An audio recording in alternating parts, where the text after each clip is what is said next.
In this video, I'm going to talk you through my system for setting up new routines. Every time I start to think I don't have enough time, I sit in front of my calendar and I get a pen and paper and I go through this process. So open your calendar and follow along if you want. Nothing works for everyone, but this has a pretty good hit rate and it's always worked well for me. So let's get into it. When you look at married couples, there's pretty much always an organized one and a disorganized one. This is because organized people get fooled at the beginning of a relationship. They go, wow, this person is so laid back. They must be really organized. And by the time they realize what's actually going on, it's too late because they know if they leave, the other person will literally die because they don't have anyone organizing things for them.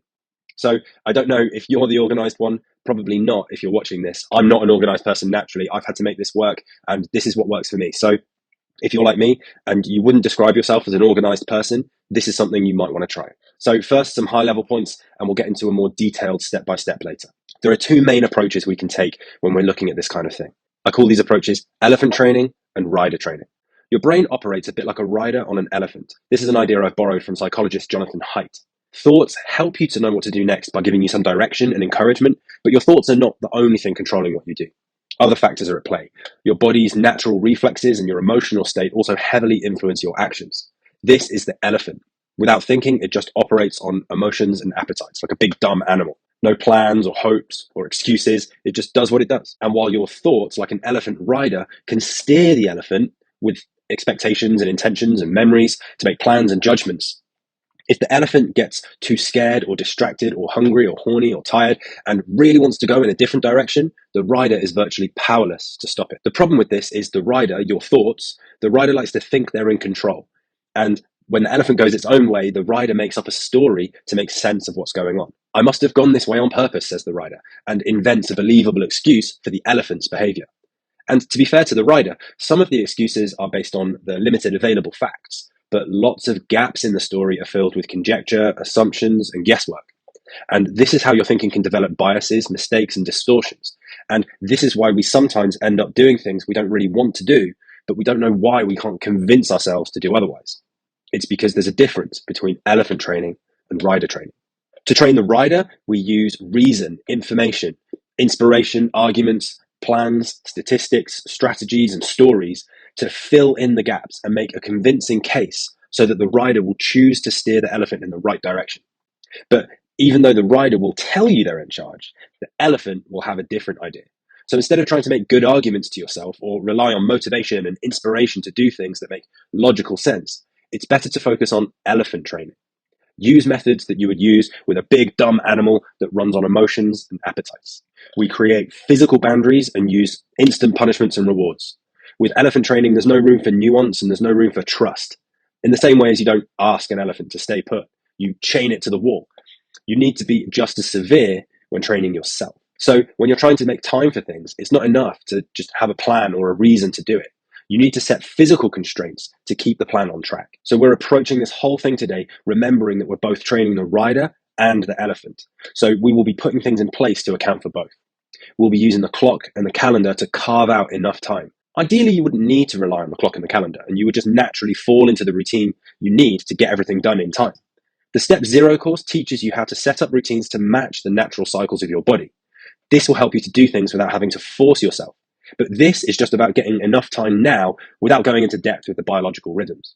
You can get a lot of the benefit of a routine simply by getting organized and knowing how to prioritize with the clock and the calendar. The second high-level point is do it when you're busy.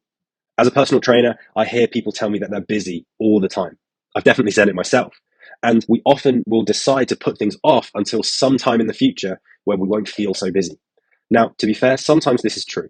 If you're moving house or starting a new job or going through a particularly tough time in your personal life, it might be more realistic to get into survival mode, forget about getting everything done and just deal with the immediate situations as they come up. But sometimes this is just a very convenient excuse. Because in truth, everyone is always busy and you can always convince yourself there isn't enough time. So instead of waiting until you don't feel busy, do it when you're busy. And even if there will be a time where you're less busy, you'll most likely get busy again after that. So if you can figure this out now when you are busy, it will be easy when you get free time. But if you only do it when you feel like you have some free time, it will be too hard to keep up when you inevitably get busy again. Not having free time is a bad excuse to delay. There's no free time really. What there is bad time management and good time management. So work on fitting everything in when you're busy. That way, you will always have enough time to do things no matter how busy you get. But making enough time to do things is not easy. Without guidance or encouragement, it gets complicated and frustrating because it's a skill, just like doing a dance or playing the piano. And unless you're some kind of freak genius, which you're probably not, you can't get really good at any skill by doing it once or twice. So we need to think of this as something we're going to keep repeating so we can get the practice we need to get good at this. This is why good time management always starts by setting a routine. Before you do anything else, you need a routine where everything already has a specific allotted time, including the things that people usually leave unscheduled. Because if it's not scheduled, it won't happen. And even if you end up with more exceptions to the routine than weeks that you follow the routine exactly, it's still important to give yourself a structure and see how closely you can make yourself stick to it each week. It's really important to get this right and figure out how to give yourself enough time, because how you spend your time is how you spend your life. We're not just talking about today or the next week. We're talking about every week from here on in. Each week, you have 168 hours to spend, and that is a lot of time if you know how to use it. So here is the step-by-step for how I organize a weekly routine so that I give myself enough time. We start with a calendar. Now, I used to use this template. You can download a PDF of this one-page template on my website, but you can also copy it out on pen and paper. Or you can do what I do now and use a digital calendar like Google Calendar or Apple Calendar. I will say, though, that the first time you do this, it's really helpful to do it physically with pens and highlighters and real pieces of paper you can hold. So that's why I've made the PDF version available for you to print out. And I'm going to show you how I use this template to create my routines. But if you look at a digital calendar, you will see it has the same basic layout, and you can use that too. The main point here is that you want to have many copies of this template ready to fill in, scribble on, tear up, and bin, because you're not going to get this right the first time. You need to give yourself the chance to redo this 5, 10, 20 times, editing and rejigging things as you go. That's why the digital calendar is good, because you can keep editing and moving things around without too much trouble. And even after you're finished and you've started following your weekly routine, you're probably still going to want to make changes because you're always in the process of editing. Starting with our blank calendar, we're going to start filling out these 168 hours. And we start by looking at what you already do. What is already in your routine that's fixed? How does a normal week go for you at the moment? Most people have some kind of weekly routine. You've got places you have to be, people that you have to see. I call these obligations, things that you're not in charge of, things that other people put in your calendar. So, for example, maybe you work Monday to Friday. Maybe you do some kind of social thing on a Thursday night. Maybe you have to drop your kids at football every Saturday, that kind of thing. Obligations usually fall into a pretty well-defined weekly pattern. However, if your obligations aren't in a repeating pattern, like if you're a shift worker, for example, instead of splitting your calendar by weekdays, Monday, Tuesday, Wednesday, etc., you can split them into off days and on days, or early shifts and late shifts, or an AM routine and a PM routine. Even if there isn't a regular symmetrical pattern, we're still working around the pattern of your obligations. And if you truly have zero regularity to your week, you have no obligation to anyone else, no responsibility, now is your chance to create some routine. Because remember, good time management always starts by setting a routine where things repeat. And you can't really get good at anything by doing it once or twice. So if you want to be good at anything, start by writing down your obligations and the pattern that your week already follows. Half the reason most people don't stick to routines is because they don't start with what they already do. They imagine how long something will take based on nothing. And instead of doing this, we're being realistic about how long things take by basing it on what you already do. And out of all the things you do on a repeated basis, obligations are the most important thing to get right. The time that you spend working a job, going to meetings that other people have arranged, doing all those things that you just have to do at a particular time, that's the stuff you figure out first. Obligations are so important because you don't have control of that time. Someone else does. You can only organize the time that you are in control of. And so we need to know what you can control and what you cannot control. So give yourself a maximum of 65 hours a week for obligations. If you're spending more than 65 hours a week doing things at times that you didn't choose, you need to start by figuring out how to get more of your time under your control. Count up the hours that are filled in your draft routine and see what number you come to. If you think you have more than 65 hours a week that you're not in control of, look over each of the obligations one by one and ask yourself, do I really have to do this? Can I get away with skipping it? Because that's the only way to get back control of your time. Maybe you can excuse yourself from a meeting to do more productive work and skim the minutes later. Maybe you can delegate a job to someone else on your team and trust them to at least do it to a passable standard. Maybe you can pay a professional to do the work. Maybe just see if you can get away with saying no thanks to a few things that you don't really need to be doing. Then maybe you can't skip some things, and that's fine too. But ask the question at the very least, do I really have to do this? Maybe you don't have as many obligations as you thought. Make sure you identify what's on your plate that's not getting you what you want. And if you can, take it off because your plate is full. I know this because, like I said at the start, everyone is always too busy and there's never enough time. So decide for yourself what you're really obliged to do and how much of your calendar you're giving up for someone else to fill for you and how much of your time you're really in control of. The reason we're blocking off time like this is a lot of bad time management is not about how much time you actually have, but rather how much stuff you feel like you have to fit in to every given moment. It's about how much space you have in your brain for all the things you have to do. The first way we deal with this is by removing things we don't actually have to do. And the second is by resisting the urge to try and do everything all at once. And instead of doing that, just do one thing at a time. Blocking off time in your calendar gives you the ability to do the thing that's written there without also thinking about all these other things that aren't that thing. So now we've got 65 hours or less of obligations blocked off in the calendar. We're going to block off a bunch of other things one by one, starting with sleep. Sleep is way more important than you think. Even if you already think sleep is important, it's still more important than that. Because if you're not getting enough sleep, your body just will not work properly. You already know this from personal experience. When you haven't slept enough, you're weak, you're confused, you're slow, and you simply aren't going to be able to keep track of things if you're tired all the time. So we're not just thinking about how much time you have on the clock, but also how much energy you have in your battery. Like at the top of your mobile phone, there's a clock and a battery. When you make time for sleep, everything else becomes much easier. So instead of letting sleep just happen to you because you are too exhausted to carry on at the end of an evening, let's be a bit more deliberate about it. Go back to your routine and set yourself a wake time and a bedtime for every day of the week. But just before you do that, here are a couple of rules I want you to follow. First, get 8 hours every night or as close to that as possible. Sleeping 4 hours one night and 12 hours the next night is not the same as sleeping 8 hours for 2 nights. It doesn't work like that.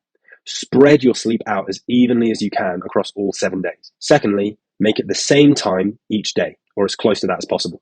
The more often you sleep at the same time, the easier it will be for your body and brain to learn to fall asleep and wake up naturally at the right time for you. And by the way, the reason we block off 8 hours a night isn't because you necessarily have 8 full hours of sleep every night. It's so you have what we call sleep opportunity, an allocated period of time within every 24-hour cycle where you can sleep and you don't have anything else to do during that time. So don't worry if you don't actually get 8 hours sleep, but make sure that you have the opportunity to sleep 8 hours a night. Okay, obligations and sleep done. Now let's move on to the bits and bobs that you want to keep on top of on a weekly basis. We'll call this upkeep. I split upkeep into 3 main types: housework, admin, and food. All too often, we're in a mad rush to sort things out because we let normal day-to-day upkeep pile up and become a mountain of work that takes a whole weekend. If we set times during the week to keep moving things along, we won't be forced to do it all at the last minute.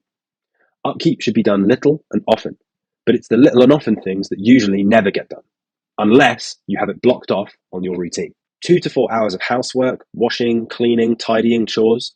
2 to 4 hours of admin, post, emails, filing, debt, savings, bills. 5 to 7 hours of preparing and eating good food. Go back to your routine template and fill in some gaps.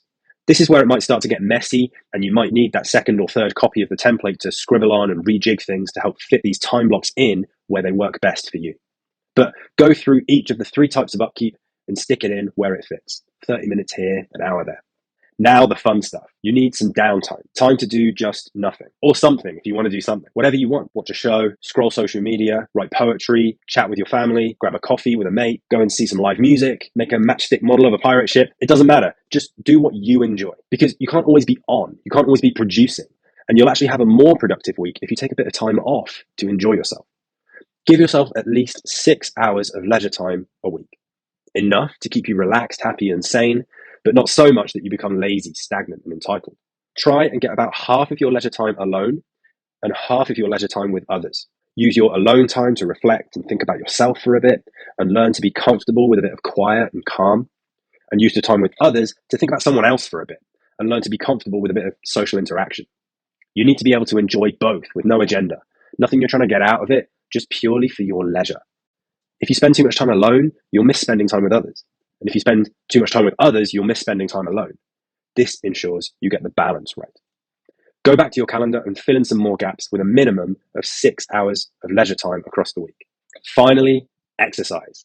Now that you have the rest of your weekly activities in order, making time for exercise becomes really, really easy. You do have enough time to exercise because everything else has already been scheduled in a set time and a set place in your routine. Now you know you've got time for all your obligations, all your housework, all your admin, eating good food, enough sleep, enough time with friends and family, enough time alone doing stuff you enjoy. What else do you need time for? What else? The answer is nothing except exercise.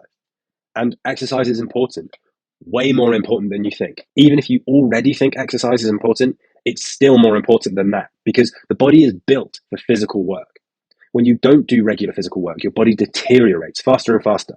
When you are doing regular physical work, your body doesn't merely last longer, it remains capable, productive, energized, healthy, and let's be honest, attractive for longer. It's not just about increasing your lifespan, it's also about getting the most out of your life without a janky, neglected body getting in the way of your ability to make a meaningful contribution to the world. You don't just want life, you want life to the full.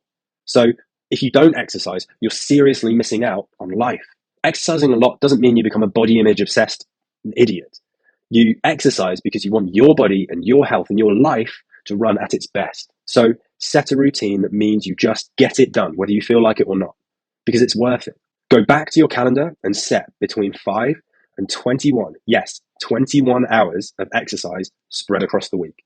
5 to 21 hours a week might seem like a lot, but that gives you the space to miss it a few times, but still get enough done every single week. When you're done allocating time for exercise, rewrite your routine neatly in your calendar template. And that leaves you with enough time to do everything. Not just because you have a set time and a set place for all the things you have to do each week, but also because this means you're not going to try and do everything all the time. Each time you meet a new time block, you spend time doing that and not all the other stuff. But even though I've said that, I'm going to slightly contradict myself with one more optional step, and that is to overlap blocks. You can make your time more effective by doing two things at the same time. Take a look at the routine as it stands, and there might be some things that you can do simultaneously. For example, you can line up phone calls and do them in the car, hands-free of course, while you're on your way to work. You can listen to podcasts and audiobooks while you work out. You can prepare and cook your meals with your partner or your kids if they're old enough. If you have the chance to establish a routine way to kill two birds with one stone and get even more of your time back by overlapping tasks, do it.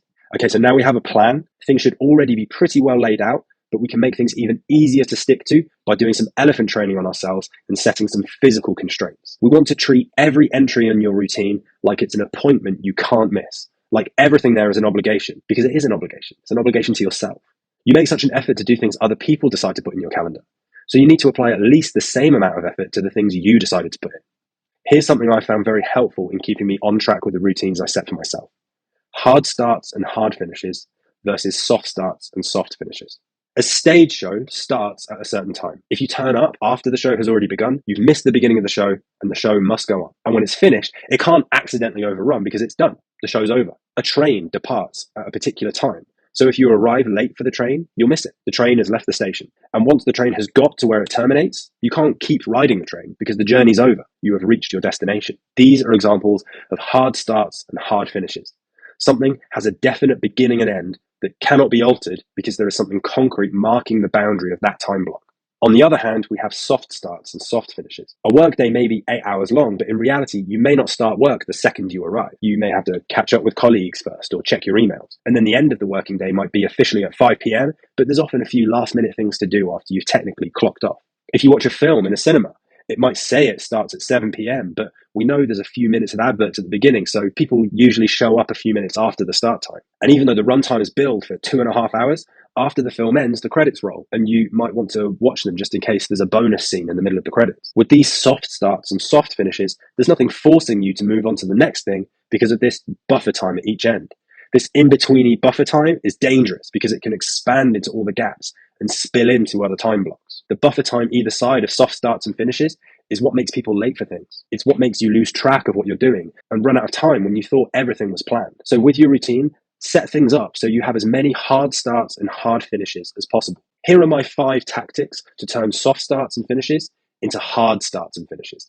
Number 1, use public transport or get lifts. I used the example of a train leaving the station already. When you travel to a schedule that's set to a timetable or you have to coordinate with someone else, it forces you to work to a fixed time. There's no buffer on a bus ride. And if you've arranged to get taken somewhere by a friend or a colleague, you're less likely to feel okay about being late because you have to apologize to them. The downside is that sometimes the transport doesn't run to your schedule. However, 9 times out of 10, this can be a helpful way to force yourself to stop doing one thing so that you aren't late to get to the next thing. Number 2, do different tasks with different people. Similar to the idea of getting lifts from people, when you arrange to meet with others, it forces you to stick to the plan. If you mess up your own schedule, you can fix it for yourself, and that doesn't take too much work or social awkwardness. If you're late for a meeting with someone else, you haven't just put yourself out of whack, you're making them change their plans too. This is good because it works in both directions. Maybe arrange to do some quiet work with a friend, and you could each hold each other accountable to the stuff you need to do. A training partner is a great example of this.